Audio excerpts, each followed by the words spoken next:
Well, hello there. I'm the old Growler. Welcome to Meeting Expectations. What we do here is we take a look at a can of beer, a bottle of beer, sometimes a wine or a spirit might drop by. We're all friends in fermentation. And we take a look at the label. We read everything on the label. We check out the artwork. We see what they're trying to sell us. We crack it open and see if it meets expectations. First of all, though, all beer should be served at the correct temperature. Lagers between 37 and 47 degrees Fahrenheit, and ales 50 to 55 degrees Fahrenheit. I use a ThermoWorks InstaRead thermometer to test the temperatures of all of the beers here. There's a link in the description box if you are interested.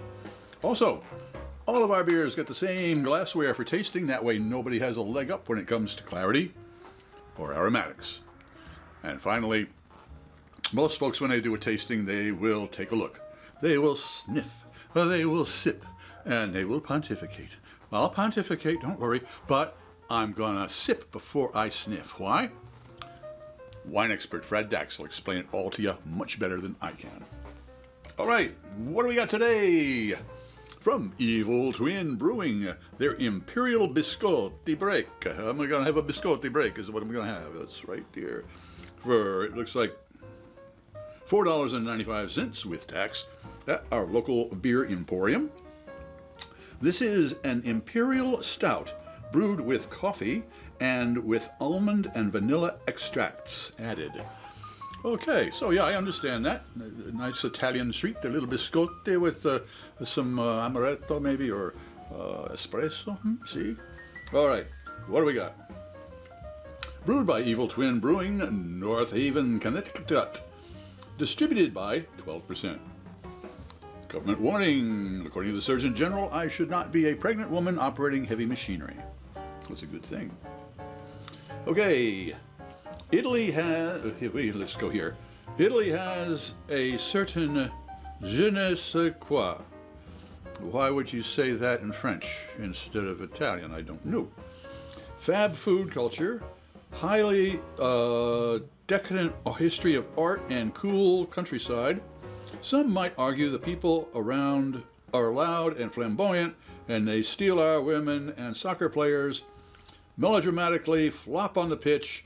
Listen, that's all part of the secret Italian ingredient. Keep it cool, confident, arrogant, and extravagant. Forza Italia. Wow. The opinion is the folks in the brewery, not me. 11.5% alcohol by weight. Okay, we got us a high test stout, an Imperial Stout with coffee, almond, and vanilla. Okay, let's crack it open and see if it meets those expectations.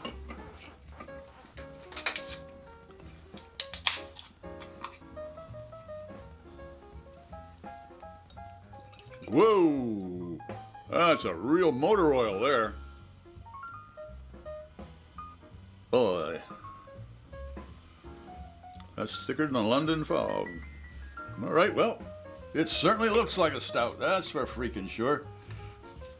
All right, it is 48 degrees Fahrenheit, so it's right at the border. However, we'll give it benefit of the doubt. All right, well, it looks like a stout, that's for darn sure. I don't know what an Imperial Stout looks like, but it just looks like a stout. Okay, it's got the right temperature. Let's see if it tastes like an Imperial Stout with a little biscotti in it.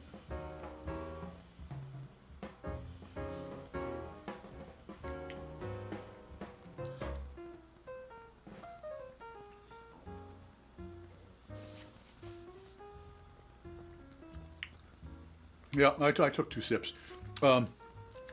It's just a little before 1 o'clock on a Friday afternoon. My taste buds are having their little siesta early, so they had to be woke. Well, they're woke now.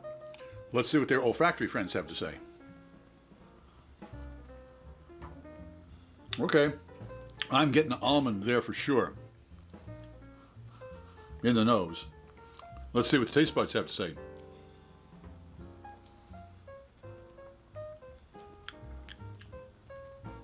Well, I'll give it. It's a warm beer. Woo! That warms the cockles of your heart. It does, yes, it does. Almond and vanilla. I'm getting vanilla. I got almond in the aromatics and vanilla in the flavor, but they don't seem to meet too well. So apparently the baker just didn't do it quite right. But the flavors are there. There's no doubt about it. But as a biscotti fan, it didn't quite touch on the combination of flavors that I was expecting. So it just misses the mark. It's a nice stout. There's no doubt. It's a warm stout. There's no doubt about it. But it just doesn't meet expectations. If you enjoyed this presentation, please don't forget to subscribe and click on the bell. That way you won't miss any of our presentations. A thumbs up would be great.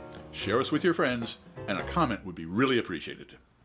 I'm Pete LaFrance, the Old Growler, hoping all of your beers meet expectations.